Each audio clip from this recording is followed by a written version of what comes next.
question for the new Prime Minister. How do you have a heart so sinister? How are we so wasteful when people are dying in Somalia, Afghanistan, Egypt, Libya? The irony is we have no business in Syria, but kids are getting killed for all the business in Syria. And then they try and tell you that it's ISIS. In their attempts at killing it, how many civilians died? So what's the difference between us and them? When you got drones killing kids just touching 10, then when a bomb goes off, every politician's lost like that last strike. It didn't kill 100 men. You ain't the same as them, but all that fuel for the fire is what you gave to them and what you take from them.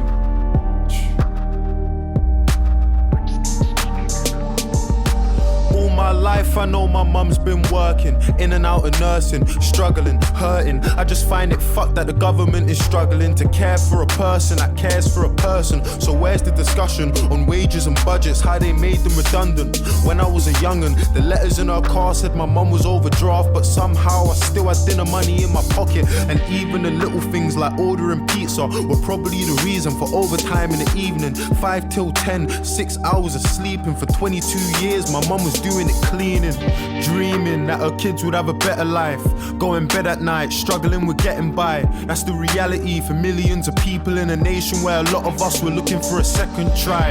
A question for the new Prime Minister, and please tell me if I'm being narrow-minded, but how do we spend so much money on defence and weapons to wage war when the NHS is dying, bursting at the seams? And what about the people that voted for us to leave for the money that it would see? 350 million we give to the EU every week that our health service needs. But now them politicians got what they wanted. Can you see an empty promise or a poster on the street? Nurses in tears cause they're working every hour of the week and they still don't have the money that they need. You brought the heart of the nation to its knees. Underpaid, understaffed, overworked and overseen by people who can't ever understand how it feels to live life like you and me.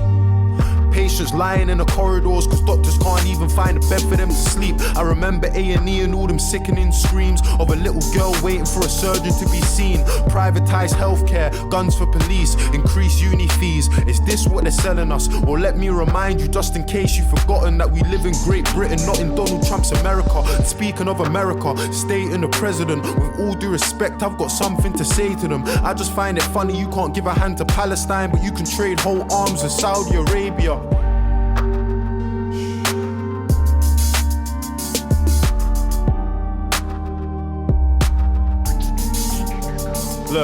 Look, I got a question for the new Prime Minister. At Grenfell Tower, your response was ridiculous. You hid like a coward behind your 5 million, dodged responsibility and acted like you're innocent. And I can see you're terrified. You're not good at telling lies. I'm getting why you stay away from everything that's televised. You look like a robot and you don't speak with any life. It feels to me like any guy in press could have said them lines. Imagine going to the council for the safety of your block and you got kids but they're ignoring you at every time.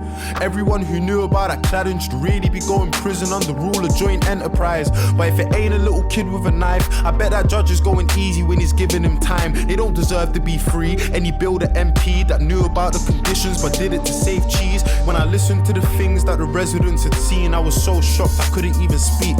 Families they know that had died in their sleep. How you choke on the smoke when you're struggling to breathe. The glow from the fire, the panic when you hear all the sirens, the crackling, the popping and the muffled out screams. The fear in the eyes of a man that was trapped who jumped 15 floors from the tower to the street. I could only hear a fraction of the pain and the grief.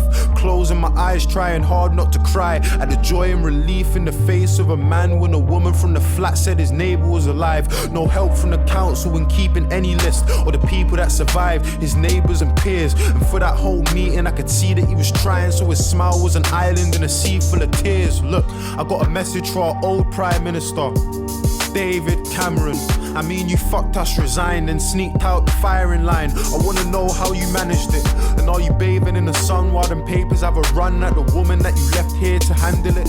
You gonna teach your little lad to be the man that's got a plan, and then the moment that it fails to abandon it?